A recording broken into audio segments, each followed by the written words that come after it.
One of the oldest rivalries in the state of West Virginia renewed tonight here in Morgantown for the first time in over a decade. Morgantown and Fairmont Senior first met on the gridiron in 1906, all the way back over 100 years ago, and they'll play for the 93rd time in history tonight.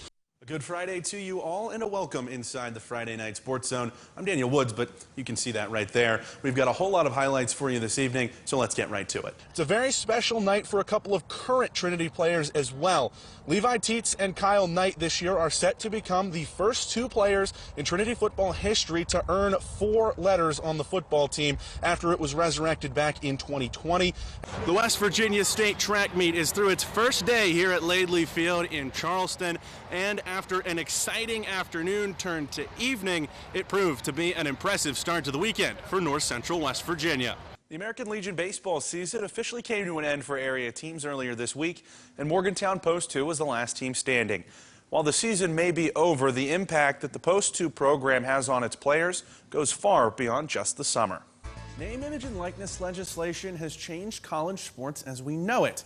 While it has many critics across the country, some athletes are using their new platforms to make a difference. And one of those athletes is from right here in North Central West Virginia. Marley Washenitz garnered quite the following during her 4 years on the basketball court at Fairmont Senior, and that only grew during her freshman season at Pitt. Now she's using that platform to make a difference. Washenitz is partnering with Champs Raise, a crowdfunding group based in Charleston, to raise money for Henry Box, a 1-year-old boy in Tennessee with cystic fibrosis. With more than 75,000 followers across Instagram, TikTok, and Twitter, she's making sure that her audience knows about Henry and what they can do to help. We're almost 50% way for our donations, which is insane to think of. You know, when I first started, I was like, you know, as long as we can get to 10 and then 20. And so the way that we're already almost to 50 is amazing to me. And the Pitt community, I can't thank enough. They've been amazing. And even like people back home have been amazing in the support. You know, there's multiple people who have donated hundreds to thousands of dollars for this donation. And I couldn't be more thankful and happy. Washenitz is keenly aware of the reach that she has. With name, image, and likeness opening doors never available to college athletes before, she wants to have an impact that goes beyond the court. Having the platform I have and being aware of the followings that I have, I've definitely wanted to just kind of use it for the better, because social media is a crazy thing, and there's, like I said, there's bads and goods with everything in the world, but there's social media. I definitely want to use it for the better and, you know, kind of get it out there for anyone and everyone to help everyone. Along with understanding just how big her platform is, Washenitz knows what it means to make it as a West Virginian. That's why her status as a role model for kids that she's inspired is so important to her. Anytime someone reaches out to me, like a little girl's dad, whoever it is on any type of social media, I always try to respond. I'm not very active on Facebook, so my apologies if I don't respond to you on Facebook, but yeah, no, I always try to reach out, you know, if there's questions. I try to help anyone, you know, from West Virginia, because I've always said this since day one, like, athletes in general just don't get enough recognition in West Virginia. You can find out more about Henry Box, Marley Washenitz, and Champs Raise, and what you can do to help out at our website, WBOY.com. The Appalachia Regional Pro Combine wrapped up on Saturday, providing opportunities for overlooked college basketball talent to showcase their skills with eyes toward a professional career. Among the participants was a local product whose journey to this point has been anything but boring. Life has changed a lot for David Shriver over the last 5 years. The ability to shoot the basketball has taken him far. Starting out as a skinny kid at Philip Barber and becoming a Division II standout at Alderson Broaddus, before finishing with 2 years of Division I hoops at Hartford and VCU that set up a potential professional career. Being able to do the things that I've done, you know, starting out at AB and finishing at a great career at a very good mid-major school with VCU, and, you know, experiencing things that I experienced this past year, and then be able to come here, experience it with these guys, and, you know, see where they came from and the stuff they've been through. You know, this whole experience has just been a blessing. Quickly becoming a fan favorite during his final season in Richmond, Shriver found himself on a stage he'd never seen before, and he made sure to soak up every moment of it.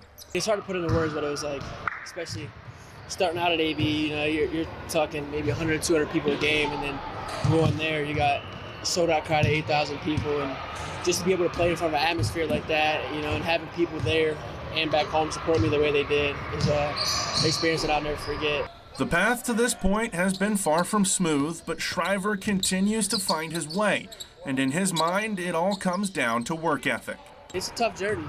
You know, the time and effort putting into it, there's a lot of hours, countless hours, days you don't want to do it, and then, you know, days are tougher than others, but the days that are the toughest, the days that I thrive the most, it's the days that I got me the best. Whether he realized it or not, Shriver became a role model for kids from small-town West Virginia over the last 5 years, and he's living proof that trusting the process can pay off. As you continue to progress and continue to get better and reach the goals that you achieve, your journey, it stays, but it starts to become easier because you start to see your progress, you start to see the success that you've gained throughout your process. So just, you know, what I can put into is just stick with your journey and trust and believe in yourself, and it worked out for me.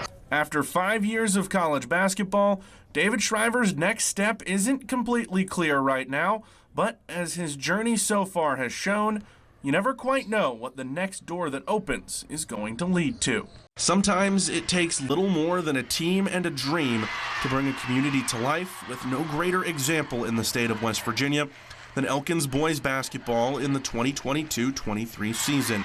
The Tigers qualified for the state tournament for the first time since the year 2000, but they weren't done making history yet, with a quarterfinal win over Ripley, representing the program's first win in the state tournament in 73 years. Putting aside a season-ending loss to eventual state champion Fairmont Senior, Tigers coach Amrit Rayfield sees a group of young men that put in all the work that was necessary to reach their goals. It hurts because they gave so much effort, so much energy, so much time to Elkins High School basketball and to the program.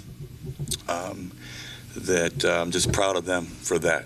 Looking past the success on the court, the undeniable fact about this Elkins team is that it brought a new kind of energy to a community that desperately desired it, and then threw its entire support behind its boys. Everybody came out, everybody was supporting us, you know, we had parade before we left, you know, brought everybody back, you know, just started playing great basketball, and I think, like Coach was saying, and, you know, kids are looking up at us, and now they want to go play some basketball. They want to work hard and do what we did in high school, so hopefully it keeps carrying on down the road for them.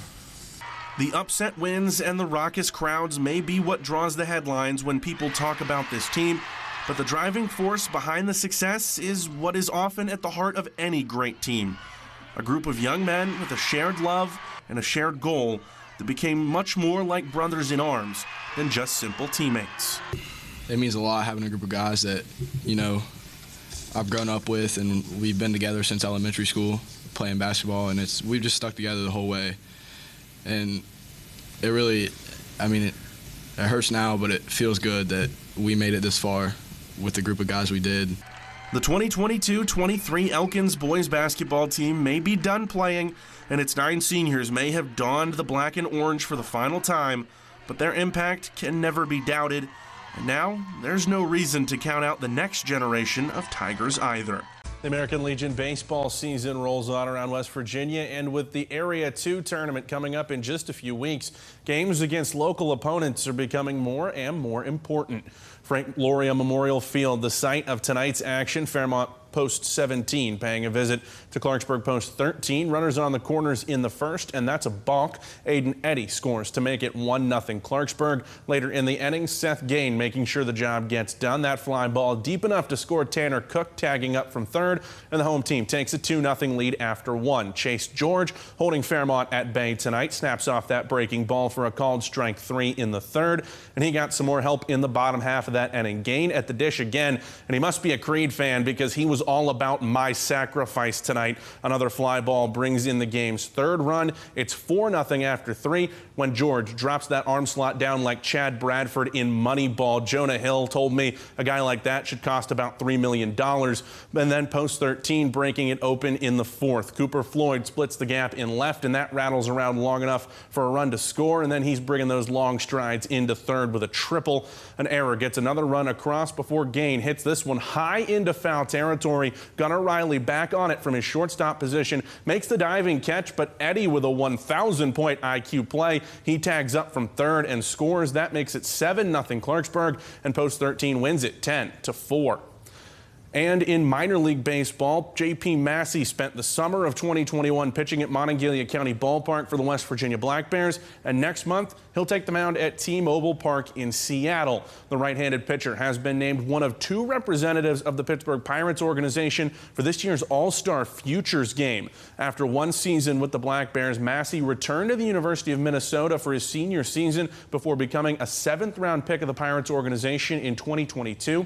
He made his professional debut at the start of this season and has already earned a promotion to Class A Advanced Greensboro, posting a .298 ERA and 61 strikeouts in 54 1/3 innings of work. He'll be joined in Seattle during the All-Star break by catcher Endy Rodriguez, who's considered by some to be the top prospect in Pittsburgh's system.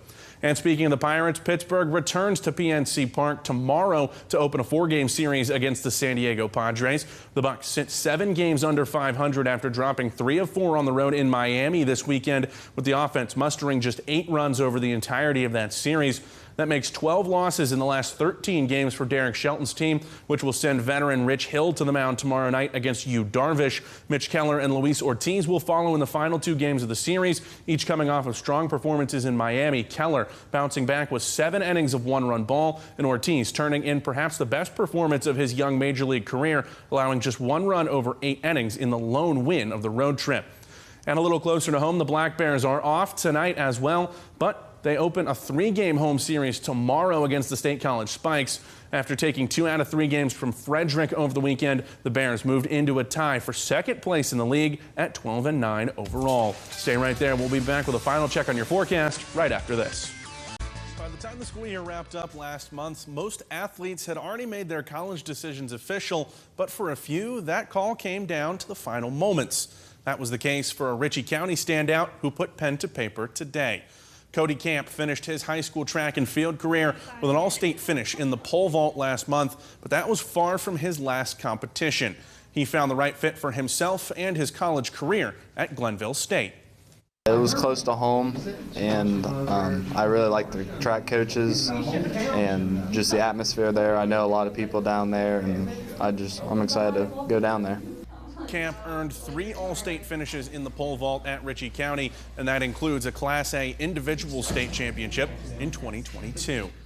And elsewhere around the area this week, the 3-week summer practice period wraps up on Friday for high school teams.